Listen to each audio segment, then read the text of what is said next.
Et coucou, j'espère que vous allez bien. On se retrouve dans un nouveau tuto. Je m'excuse par avance, vous l'entendez à ma voix, je suis malade, mais je fais quand même ce petit montage vidéo. J'ai fait une page donc la semaine dernière que vous verrez cette vidéo. Je l'ai faite totalement en off puisque j'étais malade et en plus Cédric était en congé et j'avais les enfants à la maison. Et vous m'excuserez, ça bouge un peu puisque étant donné que tout le monde était à la maison, je me suis mis un petit bureau dans mon salon que j'avais mis à la base sur roulette, mais après avoir fait ce tuto, je me suis aperçue que c'était pas du tout la solution, donc j'ai enlevé les roulettes. Et au moins, j'ai mon petit espace dans le salon pour faire mes petites créas, même quand j'ai toute la petite famille à la maison. Donc, pour faire cette petite page qui a bien attaqué, je me sers de plein de choses avec la box de Scrapdiddy.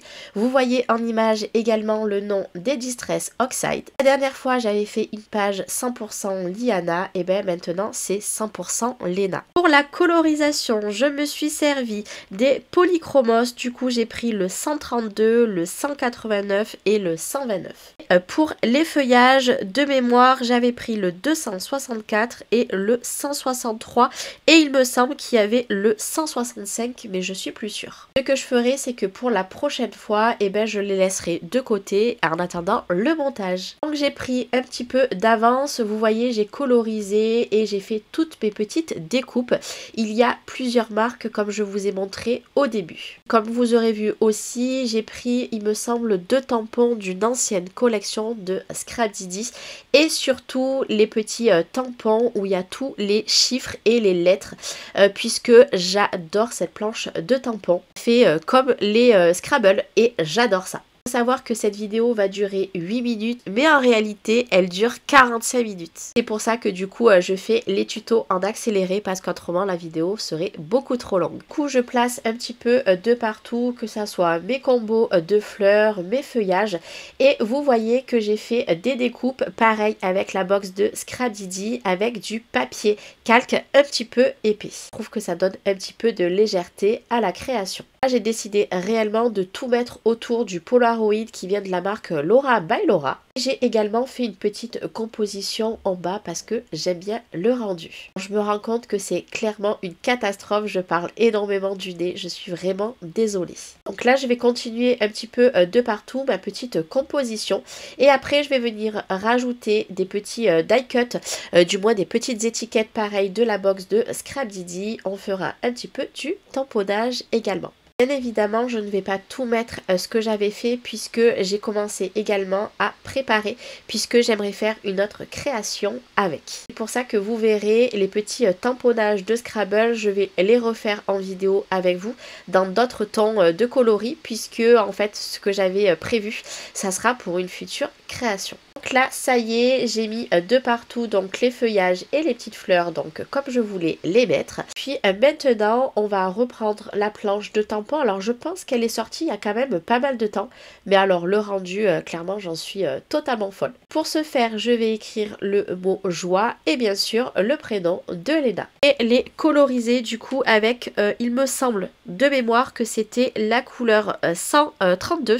et 129 mais réellement je suis plus sûre. Là je tamponne bien évidemment avec la Versafine claire, laissez bien sécher. De faire votre colorisation puisque il n'y a pas très longtemps je me suis aperçue que ça bavait énormément puisque vous savez je suis pas du tout une pro dans la colorisation, juste j'attaque donc des fois on fait un petit peu des bêtises, donc c'est pour ça laissez vraiment bien sécher. Alors vous prenez votre heat gun pour accélérer le temps de séchage. Là je vais toutes les couper une par une les lettres et après je vais passer avec mon stylo Sharpie noir sur le contour parce que je voulais pas un contour blanc, c'était pas très joli. Pour relever le tout, j'ai pris le Sharpie. Maintenant je vais prendre ma planche de tampons qui fait partie de la nouvelle collection.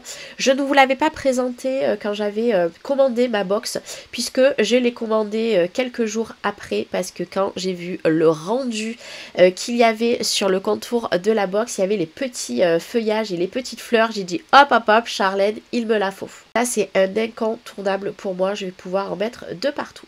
Donc, vous le voyez, je vais faire déjà 2 premiers tamponnages et je vais en faire un troisième. Mais malheureusement, eh ben, je vais pas bien le tamponner. Je vais reprendre mon Sharpie avec la pointe fine et puis je vais essayer de camoufler tout ça avec ma magnifique écriture qui ressemble à pas grand chose.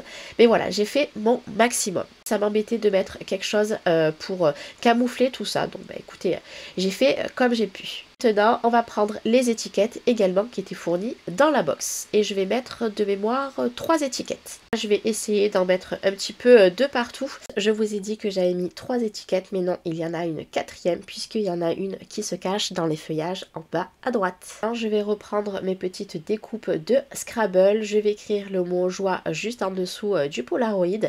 Et après, sur le côté droit en haut du Polaroid, donc à droite, et ben, je vais marquer le prénom de Léna.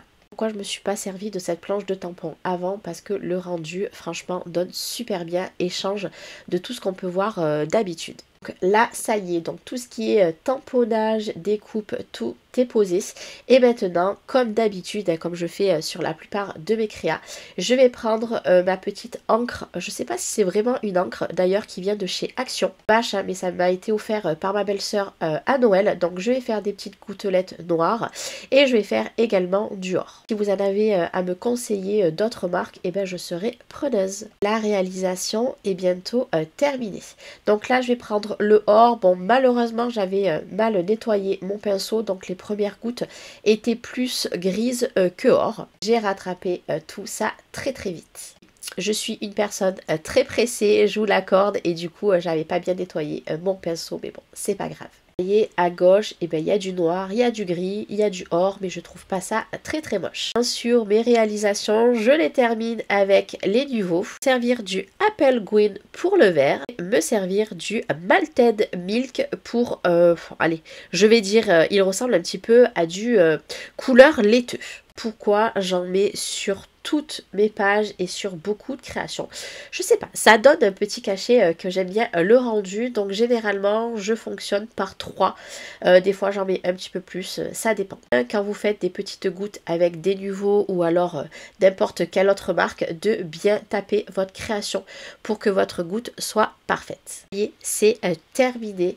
En tout cas, j'ai pris un réel plaisir à faire cette page pour ma pépette qui va rejoindre mon classeur où je mets toutes les créations. Pas à me dire ce que vous en avez pensé, si vous aussi vous avez travaillé toutes les petits tampons, découpes que je vous ai présentés dans cette vidéo. Et moi je vous dis à très très vite dans de futures créations et futures vidéos. Passez une belle journée et à très vite.